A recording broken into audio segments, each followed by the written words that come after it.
ఒకప్పుడు దేవుణ్ణి ఎంతగానో పట్టుకున్నావు, ఇప్పుడు ఏముందిలే దేవుడు ఉన్నాడో లేదో కూడా తెలియట్లేదు, నా సమస్యలు పెరిగిపోతున్నాయి తప్ప తరగట్లేదు, దేవుడు ఏ కార్యం చేయట్లేదు, అసలు ఏదో అయినట్లుంది, దేవుడు ఉన్నాడా లేడా అన్నట్లుంది, ఆయన నాకు సహాయం కాకుండా నాకు విరోధిగా ఉన్నట్లుంది, దేవుడు లేడు ఏం లేడని నువ్వు సనుక్కుంటున్నావేమో కానీ, దేవుడి మీద అలుగున్నావేమో కానీ, దేవుడు అంటున్నాడు నువ్వు నీ పితరుల వరే మూర్ఖంగా కఠినంగా ఉండద్దు. ఎందుకంటే ఇశ్రాయేలీల ప్రజలు ఏం చేశారు, ఐగుప్తు నుంచి దేవుడు రప్పించినప్పుడు ఎన్నో అద్భుత కార్యాలు దేవుడు చేశాడు. ఎర్ర సముద్రం 2 పాయలుగా చేశాడు. మరి అటువంటి అద్భుతం ఆ ముందే గాని తర్వాత గాని ఎన్నడూ జరిగి ఉండలేదు. మరి బండలు కొట్టినప్పుడు మోషే ద్వారా దేవుడు నీరిచ్చాడు.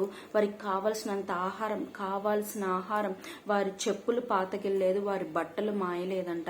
వారి ఎప్పుడు ఆకలి మీద మేమున్నాము, మేము చచ్చిపోతున్నామని వారు ఎప్పుడు చెప్పడానికి అవకాశం లేకుండా దేవుడు వారికి అంత సమృద్ధిగా నీరు, సముద్రం అంత సమృద్ధిగా నీరు వారికి దయచేశాడంట. అట్లనే వాళ్ళు అడిగిన ఆహారం వారికి దేవుడు దయచేశాడు. కానీ వారు ఏం చేశారు, ఇక్కడ మేము ఐగుప్తులో తినే కూరగాయలు లేవే, అక్కడ తినే మాంసం లేవే, దేవుడు ఇవ్వగలడా అని ఆయన్ని శోధించడం మొదలు పెట్టారంట. ఒక దూడను చేసుకొని, బంగారు దూడను చేసుకుని దాన్ని పూజించడం, ఇదే మా దేవుడు అని చెప్పుకున్నారంట. మరి దేవుడు అదంతా చూసి సహించలేకపోయాడు ఆయన. కానీ వారు మట్టి వారిని జ్ఞాపకం చేసుకుని వారిని ఒక సందర్భంలో వదిలేసినట్టు చూస్తాం. ఇంకొక సందర్భంలో మోషే ఎప్పుడైతే దేవుని దగ్గర బ్రతిమాలతోడు అప్పుడు దేవుడు వదిలేసినట్లు చూస్తాం.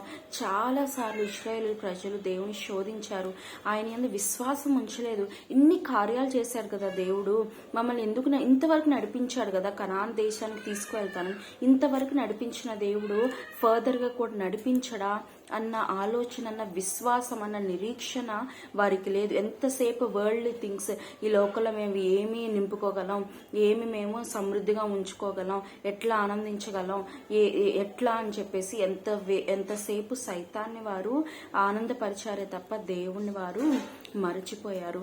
కానీ దేవుడు అంటున్నాడు, ఇవాళ నువ్వు ఆ స్థితిలో ఉన్నావేమో, ఇంతకుముందు ఎన్నో కార్యాలు అద్భుతాలు దేవుడు జరిగించాడు నీ జీవితంలో, కానీ ఇప్పుడు ఏం దేవుడో లేండి, ఏం చేయగలలేండి, నా కష్టాలు అలానే ఉన్నాయి, నా అప్పులు అలానే ఉన్నాయి, నా బాధలు అలానే ఉన్నాయి, నా రోగాలు అలానే ఉన్నాయి, నా స్థితిగతులు అలానే ఉంది, నేను ఎదగలేకపోతున్నానని నువ్వు అంటున్నావేమో. కానీ దేవుడు అంటున్నాడు, నీకు విశ్వాసం లేదు, నీకు కృతజ్ఞత లేదు, అందువల్లే నీ స్థితి అలా అయిపోయింది, నన్ను అడగట్లేదు, లేదా నీకు నా యందు అసలు నమ్మిక లేదు.